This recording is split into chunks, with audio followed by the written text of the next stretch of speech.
Assalamu alaikum wa rahmatullahi wa barakatuh. Your Excellency, Ismail Omar Gele, the President of the Republic of Djibouti. Your Excellency, Dr. Abiy Ahmed, the Prime Minister of Federal Democratic Republic of Ethiopia. Your Excellency, Muhammad Abdullahi Farmajo, President of Somalia. Your Excellency Hassan Ali Khaire, the Prime Minister of Somalia. Representatives of the chairperson of the African Union, if they are here. Your Excellency, Dr. Wargane Gebeyaho, the Executive Secretary of IGAD. Your Excellency, Donald Yamamoto, the U.S. Ambassador. Excellency, distinguished guests, ladies and gentlemen, all protocols observed, good afternoon.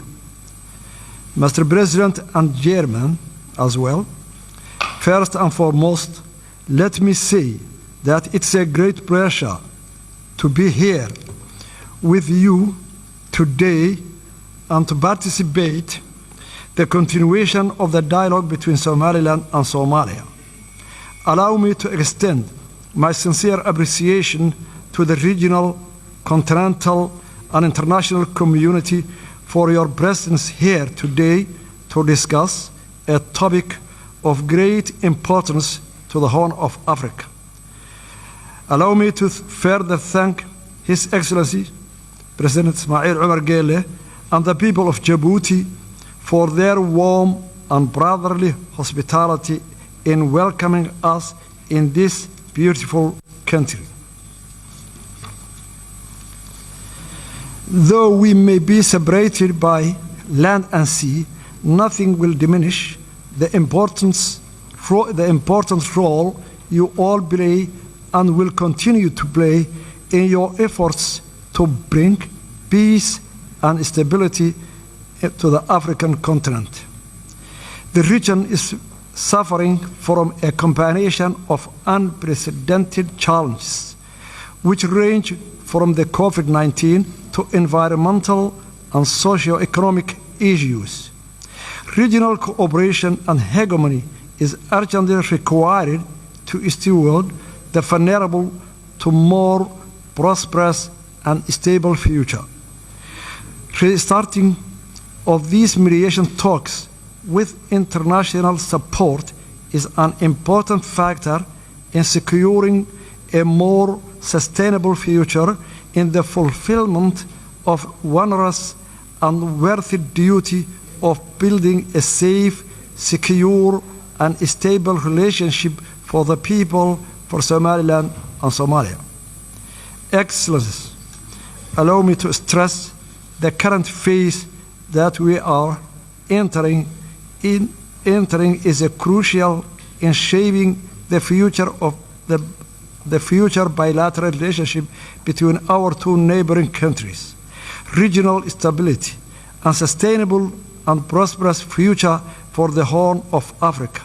However daunting or important such a task is, I remain confident and optimistic that through our and your attention, commitment, hard work, and dedication, we will be able to contribute to the peace and security landscape across the continent of Africa. Excellencies, allow me to present a brief historical background on how we got to where we are today. Republic of Somaliland received its independence from the United Kingdom 26 June 1960. Notification of that independence was duly registered with the United Nations, and 35 countries recognized Somaliland. Somaliland voluntarily united with Somalia 1st July 1960 to form the Somali Republic.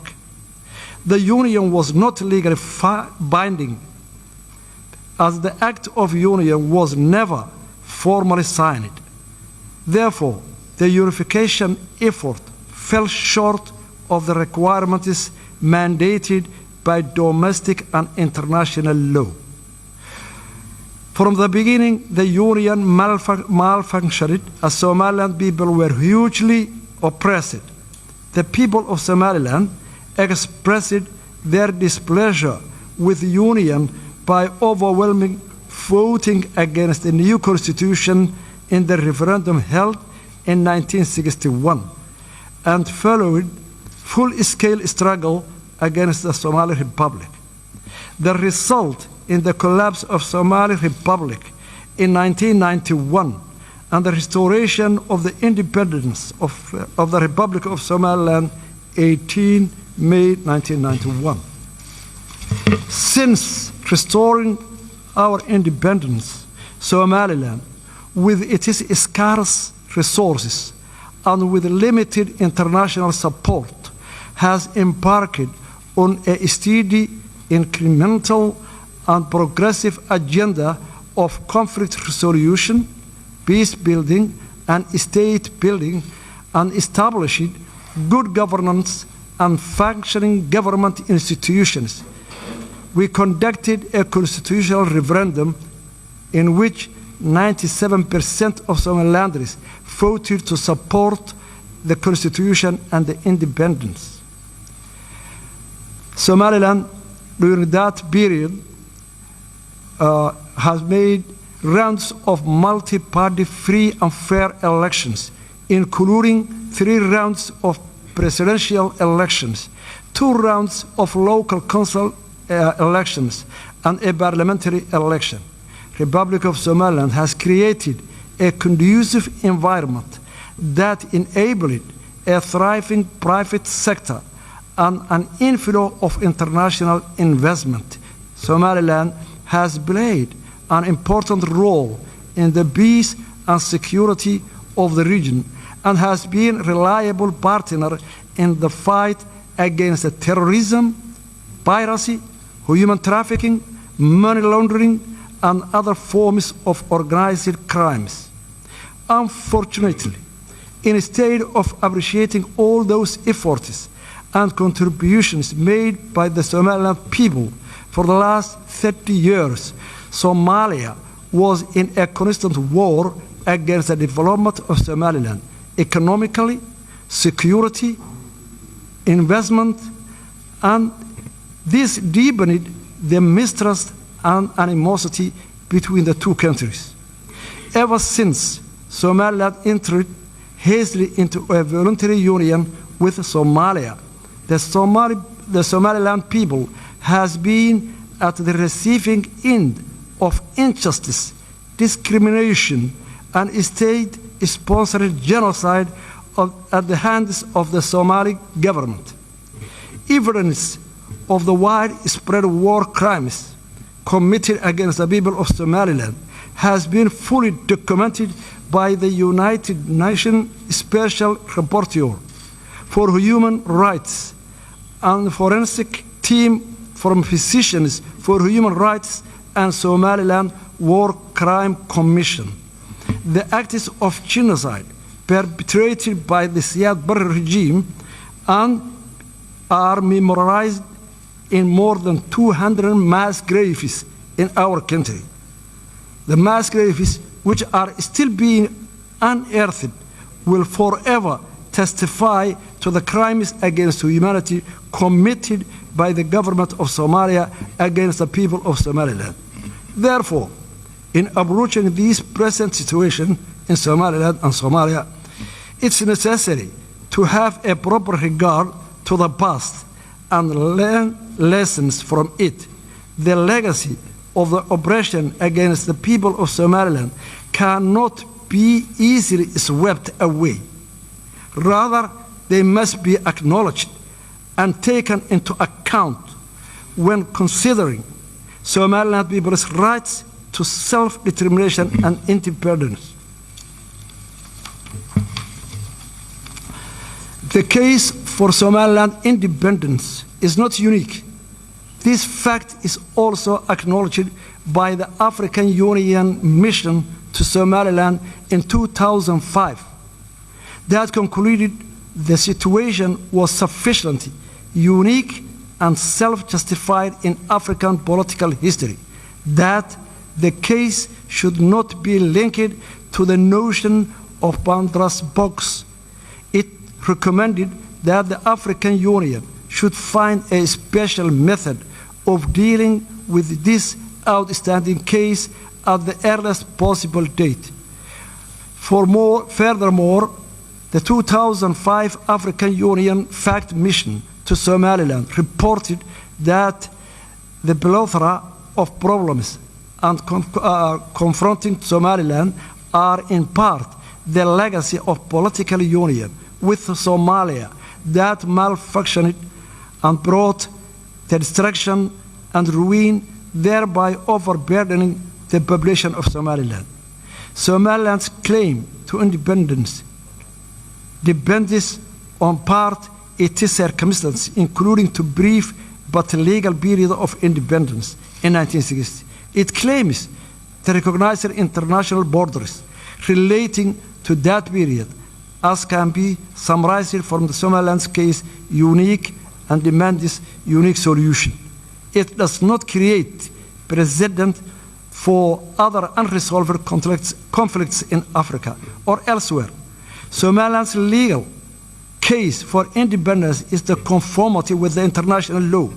Somaliland satisfies the statehood criteria as set out in Montevideo Convention of 1933.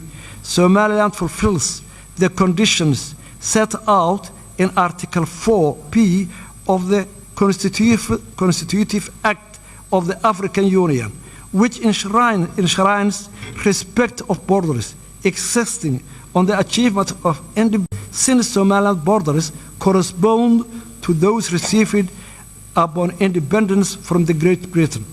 Somaliland is fully aware that the African context, the exercise of the right to self-determination is linked to the principle of respect for respecting boundaries.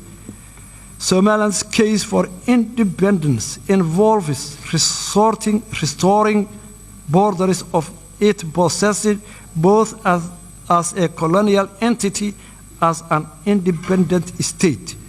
Between 1991 and 2000, the Organization of African Union considered to the break-up of two other unions. In 1989, Senegal opted to terminate its 7-year merger with Gambia as Senegambia Federation, and in 1993, Eritrea, formerly seceded from Ethiopia. Furthermore, in supporting the Comprehensive Peace Agreement signed in 2005 and subsequently independence of South Sudan and its admission to the African Union, the African Union has accepted the break-up of Southern Sudan. The International Court of Justice, in its legal opinion on Kosovo, declared in 10-4 vote that the declaration of independence of Kosovo of the 17th February 2008 did not violate general international law because the international law provides no prohibition on declaration of independence. Furthermore, the Arbitration Commission of Peace Conference to Yugoslavia produced a series of opinions on the validity of new states' claim to independence and conditions for recognition. The Commission determined, inter alia, the break-up of Yugoslavia was a case of dissolution rather than cession. Somaliland's pursuit of independence is not a case of cession, but rather dissolution of voluntary union between independent states. A number of African Union member states are also the product of failed union. Mali, Senegal, Gambia, and Egypt have all withdrawn from unions with their borders intact. The African Union has also accepted the independence of territories never previously enjoyed full sovereignty. Following the failure of the unity government, Republic of Somaliland exercised its inherent right to self-determination, which are consistent with the preamble of the United Nations 1948 Universal Declaration of Human Rights. Somaliland has long argued that Somali Republic was two united countries. The failure of the unity government provided adequate ground to the restoration of our independence. We believe in that the key to sustainable and peaceful future lies in the honest and sincere dialogue between Somaliland and Somalia under the auspices of neutral and impartial international mediation mechanism and a guarantor. Somaliland remains committed to peaceful coexistence with Somalia. However, Somaliland insists in that the dialogue should be a two-state process with a substantive agenda that addresses the core issues of the dispute. Today, how can we proceed to this dialogue if the previously signed agreements in London, Istanbul, Accra, and Djibouti were not implemented yet? We cordially propose that a serious mediation mechanism and a guarantor should be in place for this new round dialogue. We thank Somalia for their sincere apology to the horror of yesteryear committed in Somaliland. The current generation of Somalia was, of course, not responsible for what the previous generations did, but it is acknowledgement of the wrongdoings of previous generation is significant and heartfeltly appreciated by all Somalilanders. But with acknowledgement also comes responsibility. Responsibility for the damage that horror caused. Words are not enough. Again, words are not enough. The horror of the past requires more than words. It requires actions. The act of recognizing and supporting the independence of Somaliland would go a long way to heal the wounds of the past and enable our states to embrace each other in our independent but closely interwoven futures. I am confident that we can build a bright future together as a brotherly, neighboring nations and for our own people and our region. Thank you very much.